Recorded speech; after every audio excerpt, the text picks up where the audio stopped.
Welcome back to Kind Regards the show. Alfred Adler was a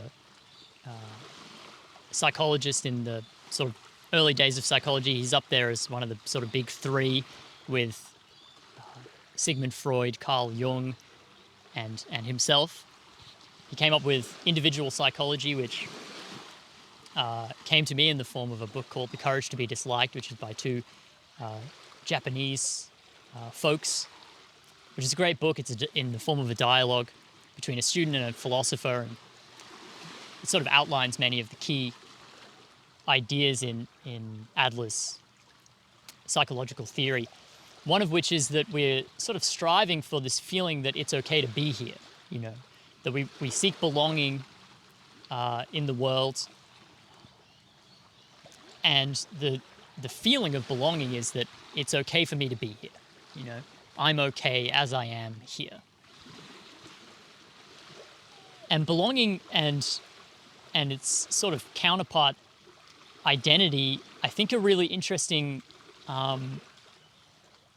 in the world that we sort of see around us. There's a lot of self-identification, a lot of the sort of fights for social causes have been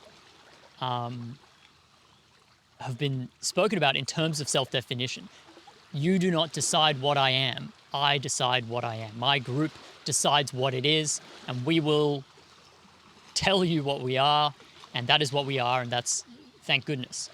And of course, it is much nicer to be defined by oneself or one's group membership than it is to be defined by others, hence the motivation of these social groups to do this.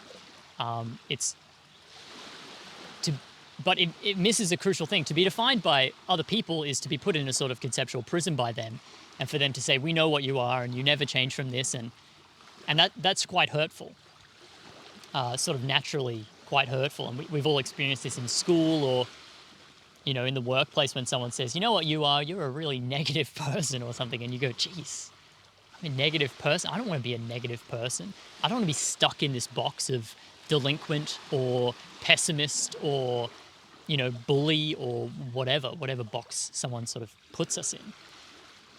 I want to be other than that. But what self-definition, as opposed to this other form of definition imposed by outside, what it misses is that it is the same kind of prison. It's simply a self-imposed prison. To say I am a punk rocker, or I am a communist, or a member of so-and-so political party, or I am a straight white male and that's what I am, is to do the exact same thing. It's to put a conceptual sort of box around us and say it's okay to be here because I conform to this concept, because I conform to this group identity. It's okay for me to be here because I should be proud of who I am, whatever that thing is, whatever that concept that I've defined myself is. And although it's a nice stepping stone from being completely sort of alone and isolated in the world, who am I don't know, or all of a sudden I'm a punk, or I'm this or I'm that, so therefore it's okay for me to be here. Finally I can breathe out and relax and be comfortable in my self-identity. I think ultimately it's limited, and the real goal that we have, rather than saying I'm a cool girl who dresses cool and who likes movies, is to say I'm just me. I'm just me as I am right now. I don't have to. What if I don't like movies? And this happened to me. I kind of stopped.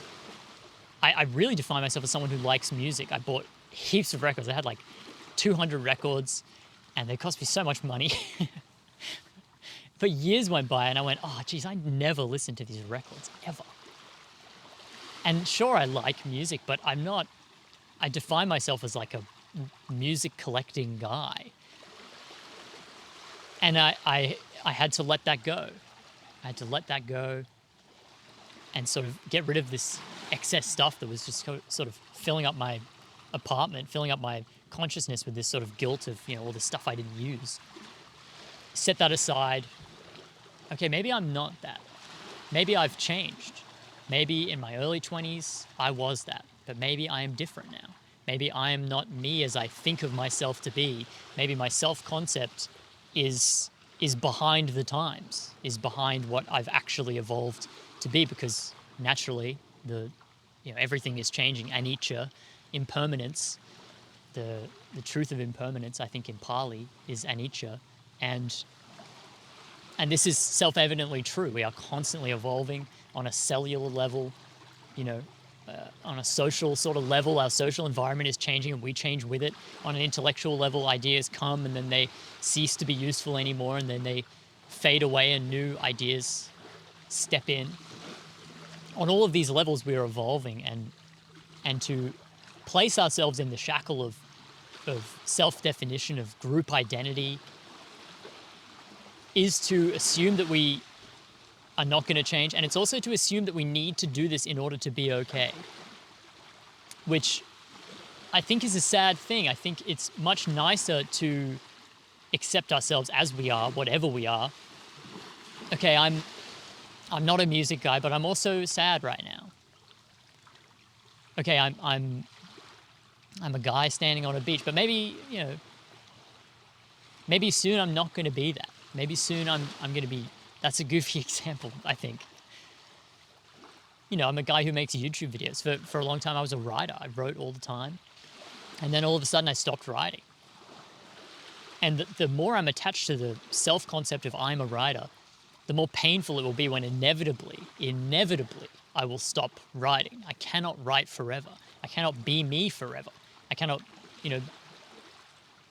everything will come to an end. Even the most massive things like my marriage, one of us will die or we will get divorced, but this, it does not last forever. My self-identity is a married man. And so too, the definition of myself as a man, perhaps I'll have some awakening and I'll see myself in entirely other terms. But the more attached I am to self-identity, the more attached I am to concepts that surround myself and hem me in and say, I know what this is and it shall not change. The more I do that, the more I'm setting myself up for suffering and the tighter we hold on, the more it hurts when we let go. And so I wonder if we can, and I can, reflect on self-identity and group identity and see if we can let go some of those shackles and instead accept what is arising in our consciousness as just that. What is arising in our consciousness, no more, no less. It's just this. I'm just me. I'm just feeling this. And no need to resist, no need to put a conceptual lasso around it. We can just relax into what is, rather than force the world into conforming to what we see it to be, what we hope that it is, what we wish it to be. This has been Kind Regards. Thanks very much for watching. I hope this finds you well. And I hope you have a great day. There's Substack and YouTube and Spotify links below. So if you want to check those out, please do. Thanks very much for watching.